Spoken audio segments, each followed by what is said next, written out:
नमस्कार. पैसा के पैसा या मराठी अर्थविषयक यूट्यूब चॅनलवर तुम्हा सर्वांचं मनःपूर्वक स्वागत.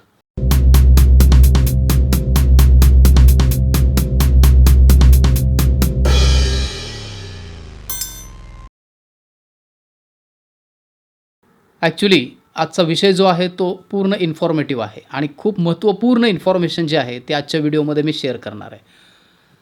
थंबनेलमुळे तुमच्या लक्षात आलं असेलच की इथून पुढे म्हणजे आजपासून नव्हे तर एक डेट आहे. ती डेटही तुम्हाला मी थोड्या पुढे गेल्यानंतर सगळं विस्तृत क्लिअर करणार आहे की चेक जो आहे आपण जो इथं समोरच्या व्यक्तीला किंवा समोरच्या संस्थेला जेव्हा चेक देत होतो त्यावेळी आत्तापर्यंत काय होत होतं की चेक जे आहेत ते 2 दिवसानंतर क्लिअर व्हायचे. हे बरोबर ना? म्हणजे आता जे जुने लोक आहेत की नाही त्यांना हा अनुभव तर फार वेगळा आहे. वेगळा म्हणजे काय 10-15 वर्षापूर्वी तर 3-3, 4-4 दिवस चेक क्लिअर होत नसायचे आणि बँकेला विचारलं की त्यांचं एक टिपिकल उत्तर असायचं काय, चेक आहे हो त्यामुळे थोडा वेळ लागणारच जरा, होईल.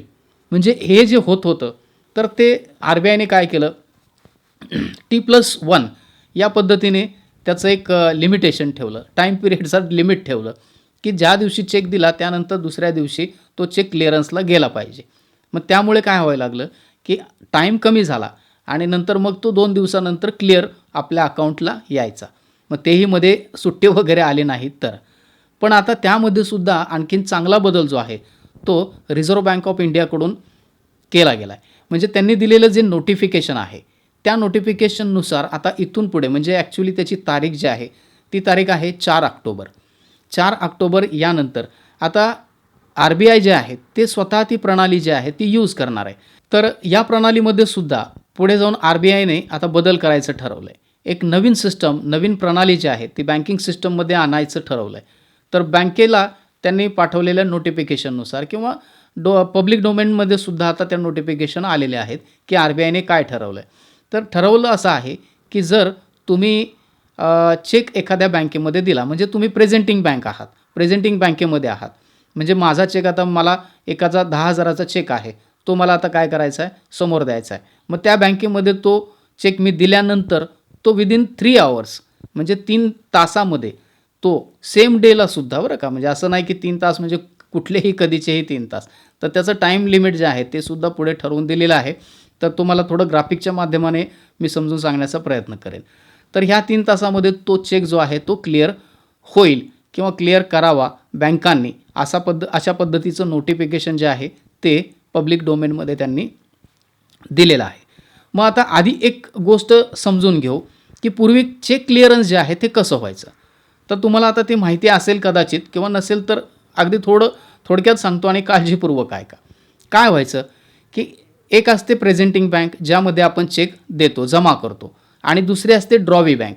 ड्रॉवी बँक म्हणजे काय की ती बँक जी आहे ती तो चेक जो आहे तो क्लिअर करत असते. क्लिअर करते म्हणजे काय की जर फंड असेल, पैसा असेल तर तो त्या बँकेकडे पाठवत असे.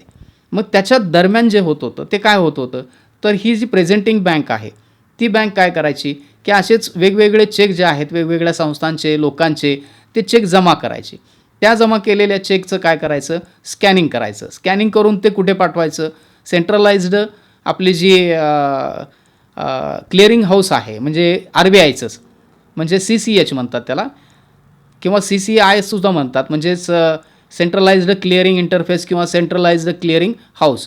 तर ते त्या क्लिअरिंग हाऊसला गेल्यानंतर RBI काय करणार की त्यामधले सगळे डिटेल जे आहेत ते बघणार. ते डिटेल बघून कुठे पाठवणार ड्रॉवी बँकेकडे आणि मग ड्रॉवी बँक काय करणार सगळं डिटेल चेक करणार. म्हणजे सिग्नेचर चेक करेल, डेट कोणती आहे ते बघेल, नाव बघेल, म्हणजे पेई कोण आहे वगैरे हे सगळ्या गोष्टी ज्या आहेत ते चेक करेल आणि ओके असेल तर ते पुन्हा काय करणार CCHला पाठवणार. CCHला पाठवल्यानंतर CCH पुन्हा या प्रेझेंटिंग बँकला पाठवणार की इट्स ओके आणि मग ते पेमेंट जे आहे ते क्लिअर व्हायचं.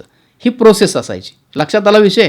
म्हणजे प्रेझेंटिंग बँक तिथून तो चेक जाणार CCHला म्हणजेच क्लिअरिंग हाऊसला RBIच्या आणि तिथून तो जाणार कुठे ड्रॉवी बँकला आणि पुन्हा सगळं व्हेरिफिकेशन झाल्यानंतर ड्रॉवी बँककडून पुन्हा CCH आणि CCHकडून पुन्हा प्रेझेंटिंग बँक आणि क्लिअरन्स तिथे. लक्षात आला विषय. म्हणजे ह्या पद्धतीने पूर्वी काम चालायचं म्हणजे काय तर बँका अशा बॅच सिस्टमने ते काम करायचे. बॅच सिस्टम म्हणजे काय, की एक 10-15 चेक तरी जमा होतील आणि मग ते एकत्र स्कॅन करून आपण CCHला पाठवावेत आणि त्या क्लिअरिंग हाऊसकडून पुढे ज्या बँका आहेत त्या बँकांकडून ते क्लेरिफिकेशन घ्यावं. पण आता बँकेने आता RBIने काय म्हटलंय, की तुम्ही आता तसं करायचं नाही. आता काय करायचं, तुमच्याकडे चेक आला की लगेचच्या लगेच तो स्कॅन करायचा आणि तो क्लिअरिंग हाऊसकडे पाठवायचा आणि त्या क्लिअरिंग हाऊसमध्ये सुद्धा लगेच काम होणार आणि तो ड्रॉवी बँककडे म्हणजे पुढच्या बँकेकडे पाठवला जाणार आणि तिथून सुद्धा लगेच त्याचं व्हेरिफिकेशन झालं पाहिजे आणि ते व्हेरिफिकेशन होऊन पुन्हा तो CCH आणि पुन्हा प्रेझेंटिंग बँककडे, याचा कालावधी जो आहे तो कालावधी 3 तासामध्ये होणं गरजेचं आहे. म्हणजे हे RBIचं नोटिफिकेशन आहे. म्हणजे आता त्यांनी काय केलं की 4 ऑक्टोबर ते मला वाटतं एक 2 जानेवारी 2026 हा एक फेज ठेवला आहे. मग त्या फेजमध्ये त्यांनी काय सांगितलं की तुमचं एक टाईम लिमिट जे आहे ते आम्ही देऊ. तर त्यांनी काय सांगितलं की 10 ते 4 वाजेपर्यंत तुम्ही काय करा, चेक कलेक्शन करा आणि 4 नंतर 7 वाजेपर्यंत तुमचं म्हणजे त्या 3 तासामध्ये तुमचं क्लेरिफिकेशन जे आहे ते आलं पाहिजे आणि ते क्लेरिफिकेशन व्हेरिफिकेशन येऊन पैसे जे आहेत ते त्या अकाउंटला जमा झाले पाहिजेत. कोणाच्या, ज्याने प्रेझेंट केला आहे तो ग्राहक असेल, तो कस्टमर असेल, संस्था असेल त्याच्या. मग ह्या पद्धतीने हे जे काम आहे ते आता फास्ट होण्याची चिन्हे दिसत आहेत. म्हणजे पूर्वी जसं होत होतं की 4 दिवस लागत होते, 8 दिवस लागत होते, त्यानंतर 2 दिवसात चेक क्लिअर व्हायला लागले. त्यानंतर आता ही जर प्रणाली एकदम सक्सेसफुल ठरली तर विदिन 3 आवर्स आपल्या अकाउंटला पैसे जमा होऊ शकतात ते चेकच्या माध्यमातून. तर आता दुसरा फेज जो आहे त्या फेजनुसार काय की 3 जानेवारी 2026 म्हणजे 2 जानेवारीपर्यंत आपण पहिला फेज पूर्ण बघितला. आता 3 जानेवारी 2026 पासून सेकंड फेज होणार आहे. तर या फेजमध्ये काय केलं जाणार आहे आणि तो फायनल होईल की तुमचा 10 ते 11 वाजेपर्यंत समजा चेक जो आहे तो बँकेमध्ये पोहोचला. गृहीत धरा फॉर एक्झाम्पल 10 ते 11. मग 11 पासून 3 तास जर तुम्ही कन्सिडर केले तर किती वाजतात, 11 ते 12, 1, 2 बरोबर. 2 वाजेपर्यंत presenting bank, CCH, drawee bank आणि पुन्हा CCH आणि प्रेझेंटिंग बँक ही जी प्रोसेस आहे ती प्रोसेस कंप्लीट झाली पाहिजे आणि 2 वाजता सगळं क्लेरिफिकेशन आल्यानंतर कस्टमरच्या त्या क्लायंटच्या अकाउंटला पैसे डिपॉझिट झाले पाहिजेत. हा नोटिफिकेशनचा भाग आहे. आता 4 ऑक्टोबरला आपल्याला बघावं लागेल की एक्झॅक्टली ऑपरेशनल जेव्हा स्टार्ट होईल त्यावेळी ते कसं वर्कआउट करतं आहे. मग एखादा चेक आपण डिपॉझिट करून बघू शकतो की आपला आता किती तासामध्ये क्लिअर होतो वगैरे. त्यानंतर मग 2 जानेवारीपर्यंत वाट बघूया. सेकंड फेज 3 जानेवारीपासून स्टार्ट होतो आहे. 3 जानेवारीनंतर कंपल्सरी 3 तासामध्ये चेक क्लिअर होणं अपेक्षित आहे.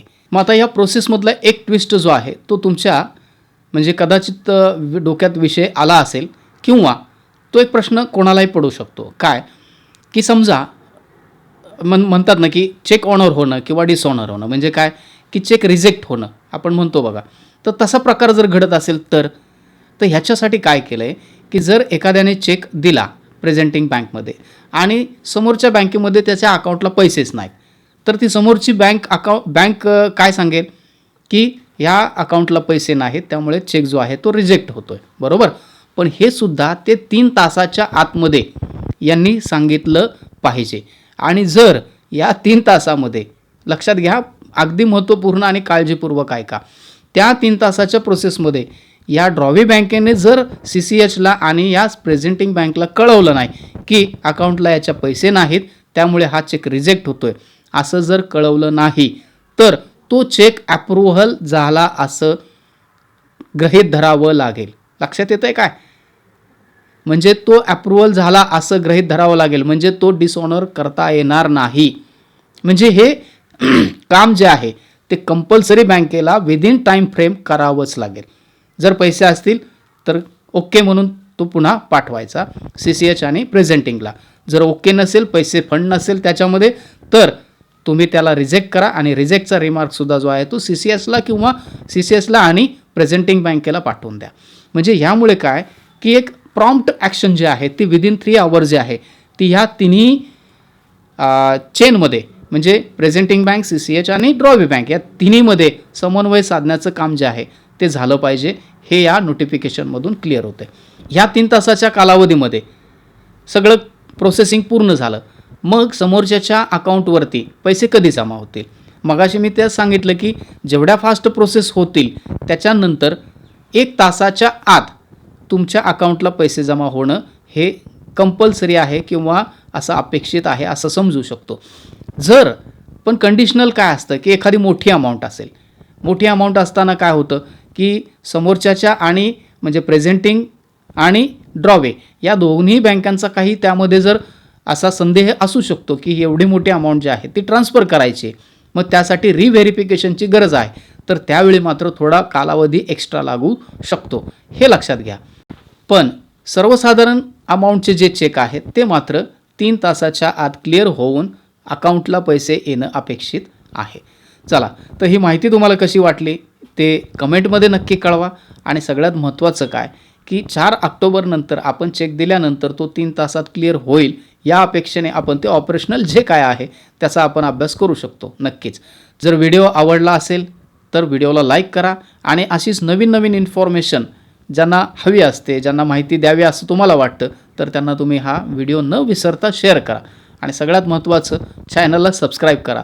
जर पहिल्यांदा चॅनलवर आला असाल आणि व्हिडिओ बघत असाल तर अशाच नवनवीन माहिती किंवा अर्थविषयक जी काही म्हणजे चालू घडामोडी असतील किंवा नवी जुनी कोणतीही माहिती असेल अर्थविषयक, ती सगळी माहिती जी आहे ती इथं मिळवण्यासाठी तुम्हाला सबस्क्राईब करावं लागेल.